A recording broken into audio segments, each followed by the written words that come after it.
Padmapurana. Ravana, the mighty demon.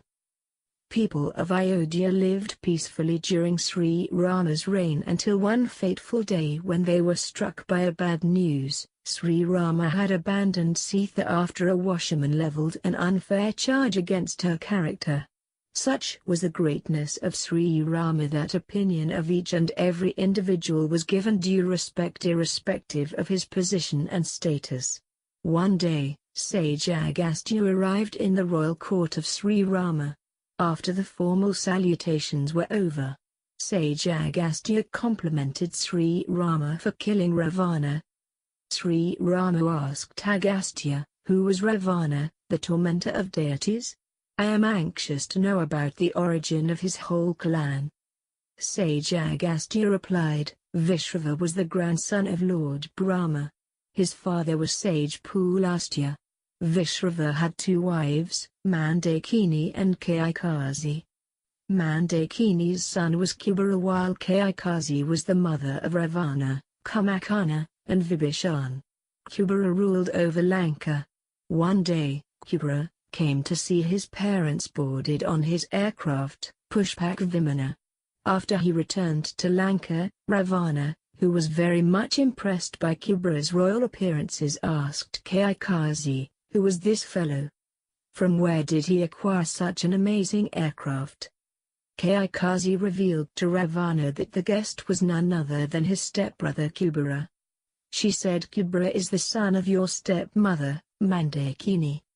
He has made his mother proud by his conduct, but I am ashamed of you, because of your inconsequential existence. You are no better than a worm. Ravana decided to prove his mother wrong by acquiring insurmountable power and authority. Ravana went to the forest and performed an austere penance for 10,000 years by standing on one foot. He fixed his gaze at the sun and never for a moment did he remove his gaze from it. Kumbhakarna and Virochana also engaged themselves in austere penance. At last, Lord Brahma became pleased and blessed Ravana with a vast kingdom. Ravana then started tormenting his stepbrother Kubera. He snatched Kubera's ʻrɑːvənə and drove him out of Lanka. Ravana then turned his attention towards the deities and drove them out of heaven. The deities went to seek the help of Lord Brahma, who in turn took them to Lord Shiva. Even Lord Shiva was clueless about the means by which the indomitable Ravana could be subdued. Ultimately all of them including Lord Shiva went to Lord Vishnu and sought his help. I shall take incarnation as Rama at a place called Ayodhya. Presently, Ayodhya is being ruled by Dashrath, who in spite of having 3 queens, does not have any son. I shall manifest myself as Rama. Don't worry. I shall eliminate the menace called Ravana. Sage Agastya also told Sri Rama that Ravana belonged to the caste called Brahmarakshas. This way, Sage Agastya, after having finished his narration, looked at Sri Rama anticipating further queries. Sri Rama requested Sage Agastya to tell about the means by which he could become liberated from the sins of killing Brahmins. Sage Agastya advised him to perform ʻrɑːvənə yajna. He also described the rituals of performing ʻrɑːvənə yajna. Get a horse of white color and after worshipping it on Shurpanakha leave it to wander freely. Tie a piece of paper on its forehead on which your name and other details are mentioned. Soldiers should follow that horse wherever it goes. You should fight a battle against any king who dares to stop the horse. You should lead a celibate life till the horse returns back to the same place from where it had been let loose. It is customary for the performer of ʻrɑːvənə yajna to indulge himself in benevolent deeds till the completion of ʻrɑːvənə yajna. Sri Rama agreed to perform ʻrɑːvənə yajna. He went to the seashore accompanied by numerous sages.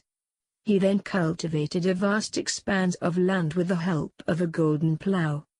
A large oblation site was constructed and thus began ʻrɑːvənə yajna under the supervision of Vasishtha.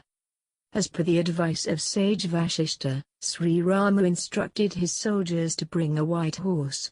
A white parasol was fixed on its back and the horse was decorated with colorful clothes.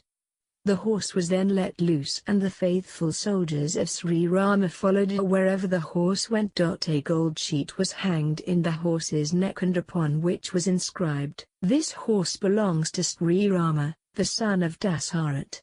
Anybody who dares to stop this horse will meet ruthless punishment." Shatrughan followed the horse as per the instruction of his elder brother, Sri Rama. Bharata and Pushkal also accompanied him.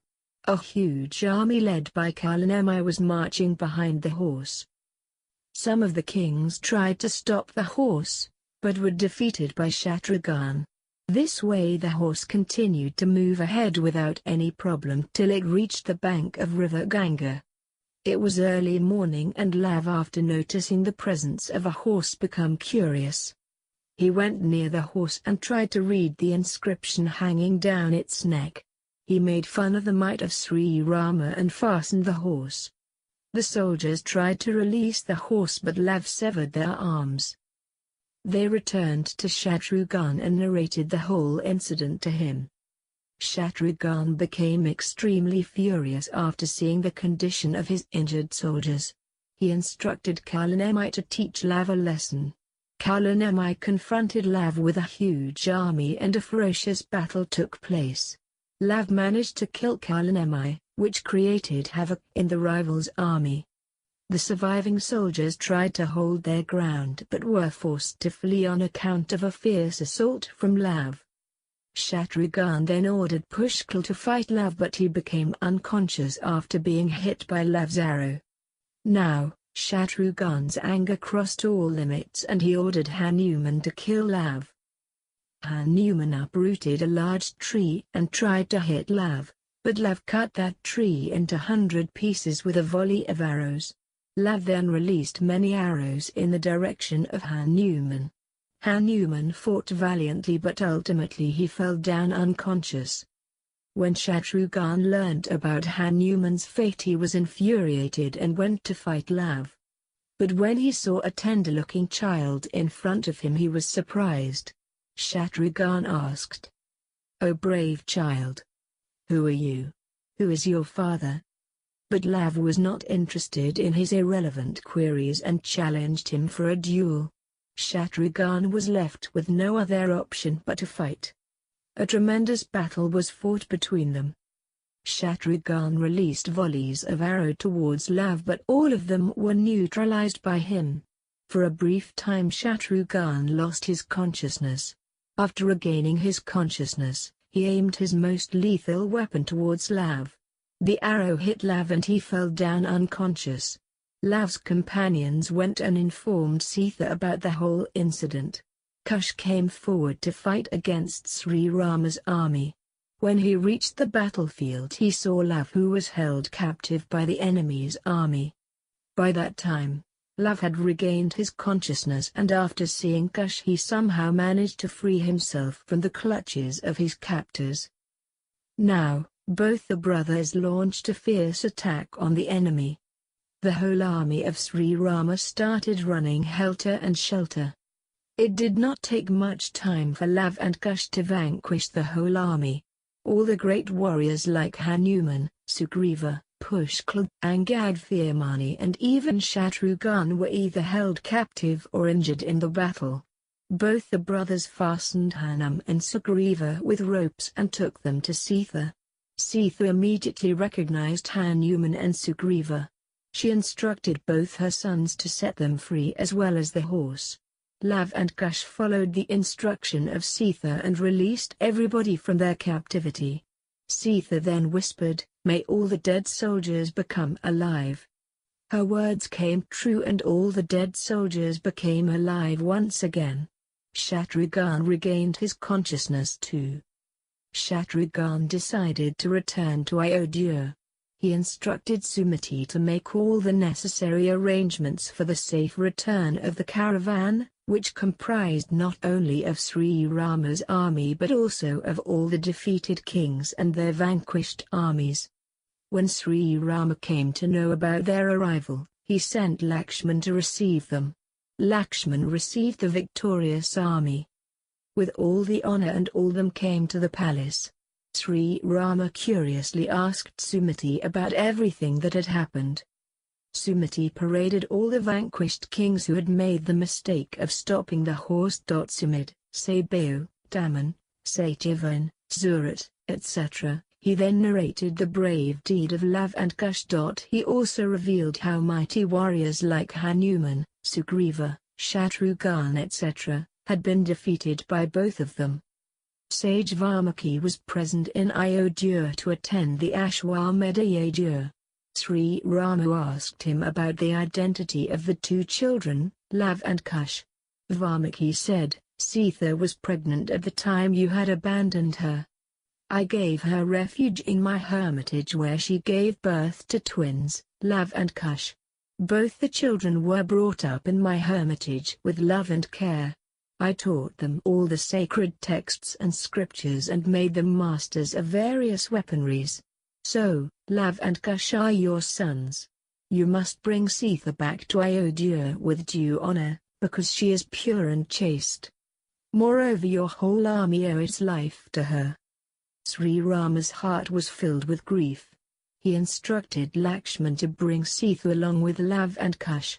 Lakshmana went to Valmiki's hermitage and requested Sita to return to Ayodhya. Sita refused to return but sent Lav and Kush along with Lakshmana. When Sri Rama found that only Lav and Kush had come, he once again sent Lakshmana to bring Sita. Lakshmana followed his instruction and went to Valmiki's hermitage for the second time. Meanwhile, Valmiki instructed Lav and Kush to sing the praise of Sri Rama in their melodious voice. Everybody was moved by their soulful rendition. Sri Rama took Lav and Kush in his embrace. Sri Rama eulogized all the revered sages who had arrived to attend the Ashwamedha Yajna. The holy water of Sara was brought and sprinkled in the Yajna Kund where Ashwamedha Yajna was being performed, amidst the chanting of Vedic mantras. Hardly had Sri Rama touched the horse with his hands than it transformed into a human being. Everybody was amazed by this incident. Sri Rama asked that man as to how he had attained the form of a horse. The man revealed to the assembled people that he had become a horse due to Durvasa's curse. Later on, sage Durvasa had mercy on me and assured that I would regain my human form by the divine touch of Sri Rama. Having said this, the man attained to the heaven. In course of time, Sri Rama organized 2 more Ashwamedha Yajnas and his glory reverberated through all the 3 worlds.